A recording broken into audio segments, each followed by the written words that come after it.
Coucou tout le monde, aujourd'hui on se retrouve pour une vidéo sur l'ostéogenèse, c'est-à-dire la formation des os. Je vous invite encore une fois à regarder cette vidéo avec votre cours à côté parce que ce sera plus facile pour comprendre. Voici le sommaire. Alors on va parler surtout de remodelage osseux et de plusieurs types d'ossification sur les os longs et les autres os. Alors, l'ostéogenèse, c'est un ensemble de phénomènes qui vont conduire à la formation de l'os. On retrouve deux types d'ossification. L'ossification primaire qui permet de remplacer un autre type de tissu par du tissu osseux. Et on a l'ossification secondaire qui est une ossification pour remplacer du tissu osseux par un nouveau tissu osseux, comme lors du remodelage osseux par exemple. La construction osseuse initiale débute dès l'embryon, continue chez le fœtus et chez l'enfant, et c'est après plusieurs années de croissance et de remodelage qu'on aboutira à la formation finale d'un os définitif. Alors, le remodelage osseux. Le remodelage osseux, il est assuré par l'ossification secondaire. Il va débuter en même temps que la croissance osseuse et se poursuivre toute la vie. C'est pour ça qu'on dit que le tissu osseux est un tissu dynamique qui est en remodelage permanent. Alors, chez l'enfant et le nourrisson, ce remodelage sera très rapide pour pallier aux besoins que le corps a pour grandir, alors que chez l'adulte, il sera beaucoup plus lent, sauf dans certaines conditions, comme par exemple lors de fractures. Ce qui est très important de retenir, c'est que les deux types d'ossification vont avoir lieu simultanément dans des lieux différents et également au même endroit, l'un après l'autre. On va voir maintenant l'ossification primaire qui débute donc avant la naissance mais qui se poursuit aussi après la naissance. Donc dans l'ossification primaire, le tissu osseux remplace un autre type de tissu, comme par exemple du tissu conjonctif ou du cartilage. On a plusieurs types d'ossification. L'ossification endoconjonctive, qui est donc le remplacement de tissu conjonctif avec deux types d'ossification encore, d'ossification de membrane et périostique, qui vont permettre de former les os plats du crâne. Ensuite, on a l'ossification endochondrale qui va permettre de remplacer du cartilage. Et la combinaison de l'ossification endochondrale et périostique va permettre la formation des os longs, des os courts et d'autres os plats. Maintenant, on va voir la formation et la croissance des os longs. Pour ça, il va d'abord y avoir la formation d'une maquette cartilagineuse, puis il y aura ossification. Donc la maquette cartilagineuse, elle se forme au sein du mésenchyme embryonnaire. Elle est formée de cartilage hyalin et c'est l'ébauche du futur os long. Pour croître, elle va avoir besoin de deux mécanismes, la croissance interstitielle et la croissance par apposition. Alors, l'ossification primaire, elle est déclenchée par la pénétration des vaisseaux sanguins dans le cartilage, ce qui va permettre de définir trois centres d'ossification. Le premier est le centre diaphysaire qui lui apparaît avant la naissance, et ensuite on aura deux centres épiphysaires, un supérieur et un inférieur, qui vont apparaître après la naissance. Donc l'ossification diaphysaire est permise grâce à deux mécanismes. On a d'abord l'ossification endochondrale qui va permettre la croissance en longueur, puis on a l'ossification périostique qui va permettre la croissance en épaisseur. Tout d'abord, on a un bourgeon conjonctivo-vasculaire qui va pénétrer dans le cartilage jusqu'au centre de la diaphyse. Il va permettre une augmentation de la concentration en oxygène qui va faire hypertrophier le cartilage. Et le cartilage hypertrophique est le chef d'orchestre de l'ossification endochondrale. On va retrouver des chondrocytes assez volumineux. Donc l'ossification endochondrale.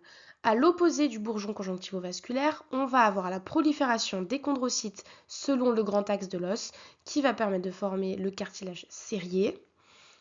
Tandis que du côté du bourgeon conjonctivo-vasculaire, on va avoir à cause de l'hypertrophie du cartilage une minéralisation de la matrice extracellulaire qui va permettre de former le cartilage calcifié, c'est-à-dire que les cellules cartilagineuses vont mourir. Au contact du bourgeon, on va avoir les ostéoclastes, qui sont pour rappeler les cellules qui détruisent, qui vont détruire à l'intérieur de ce cartilage calcifié en formant des sortes de petits tunnels, elles vont détruire les cellules et ça va former le front d'érosion. Ensuite, on va avoir des vaisseaux et des cellules ostéoprogénitrices qui vont pénétrer dans ces petits tunnels et former le front vasculaire.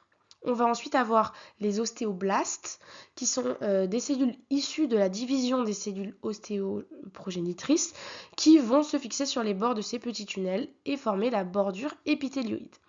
C'est tous ces phénomènes qui vont permettre la formation du tissu osseux primaire endochondral.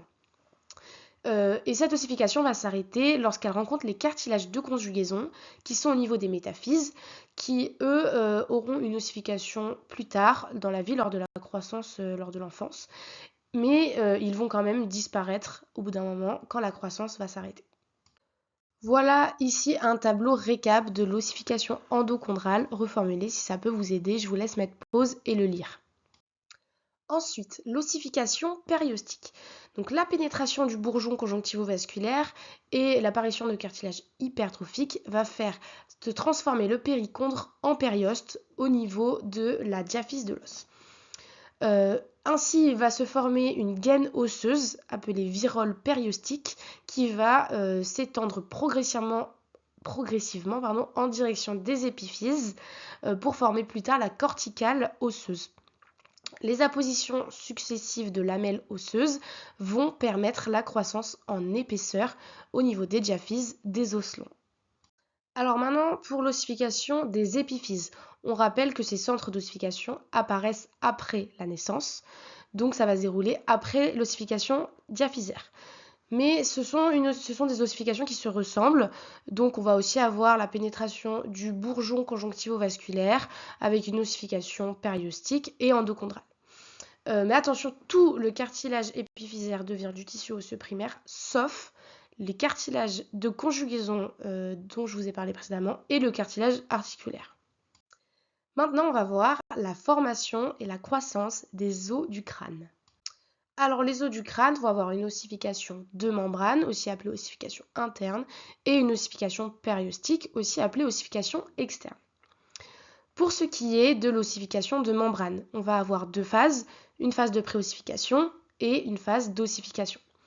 La phase de préossification, on va avoir une ébauche conjonctive qui va se former et qui va s'appeler voûte membraneuse. Et la phase d'ossification, elle va se traduire par la pénétration de vaisseaux sanguins dans cette voûte. Ensuite, pour l'ossification périostique, vous le savez, on a plusieurs plaques osseuses, comme vous avez dû le voir en anatomie. Donc, l'ossification périostique est une ossification de surface. Un peu avant la naissance, on va avoir les phases supérieures et inférieures de ces plaques osseuses qui vont se différencier en périostes, qui vont former toutes les tables internes et externes comme vu dans la précédente vidéo. Et donc il va y avoir une croissance en épaisseur de ces faces externes et internes par apposition successive de lamelles osseuses. Ensuite, entre ces plaques, on va avoir des espaces de tissu conjonctif qu'on appelle des sutures qui vont converger vers d'autres espaces qu'on appelle les fontanelles. On va retrouver la fontanelle antérieure ou la grande fontanelle et la fontanelle postérieure ou la petite fontanelle. Maintenant, passons à l'ossification secondaire. Donc, comme dit précédemment, c'est du tissu osseux qui va remplacer du tissu osseux. On va en avoir besoin lors de deux occasions. Lorsqu'il va remplacer du tissu osseux primaire, ça va être pour la croissance osseuse. Puis lorsqu'il va remplacer du tissu osseux secondaire, ce sera pour le remodelage osseux. C'est donc une structure dynamique. On va détruire pour reconstruire après. On a un véritable équilibre entre les ostéoclastes qui détruisent et les ostéoblastes qui reconstruisent. Dans le tissu osseux aversien, on avait vu la dernière fois, les ostéoclastes ils vont détruire le tissu osseux qui existait et former dedans donc un petit tunnel de résorption. Dans ce tunnel, on va avoir les ostéoblastes qui vont pénétrer, qui vont former des lamelles concentriques de nouveaux tissus osseux secondaires et former au milieu le canal de Havers. Et donc c'est comme ça qu'on va former des nouveaux ostéons à chaque fois. Dans le tissu osseux trabéculaire, c'est à peu près la même chose, mais le prof passe vite dessus. Enfin, on va finir sur le remodelage osseux. Alors, ce remodelage va permettre au tissu osseux lamellaire de se renouveler en permanence, ce qui est totalement indispensable pour permettre au tissu osseux de conserver toutes ses propriétés et ses fonctions.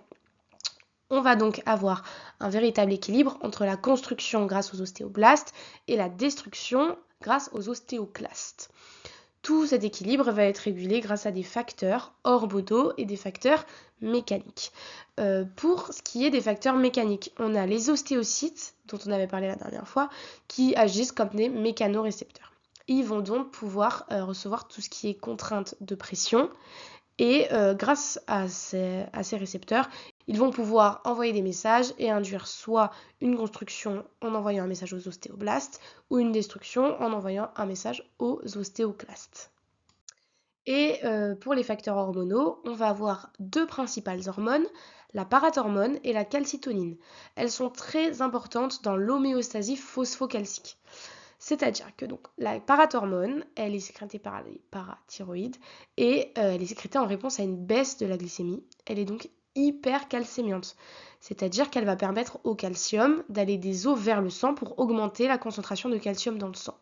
Elle va activer indirectement les ostéoclastes via les ostéoblastes pour détruire donc le tissu osseux en libérant du calcium parce que le tissu osseux contient du calcium. Tandis que la calcitonine, elle est sécrétée par les cellules C de la thyroïde en réponse à une hausse de la glycémie. Elle va donc avoir une action hypocalcémiante. On veut que le calcium aille du sang vers l'os. Elle va donc inhiber directement les ostéoclastes pour que le tissu osseux ne soit pas détruit et donc qu'on ne libère pas de calcium dans le sang. Voilà, c'est la fin de cette vidéo et de ce cours sur l'ostéogenèse. J'espère que vous avez tous bien compris. Si vous avez des questions, n'hésitez pas. Et continuez à bosser ça sur la fiche qui a été sortie sur le tuto. Elle est géniale. Et voilà, n'hésitez pas à toute question. Et voilà, bossez bien votre tuto rentrée. Et on se retrouve dans d'autres fiches. Bisous!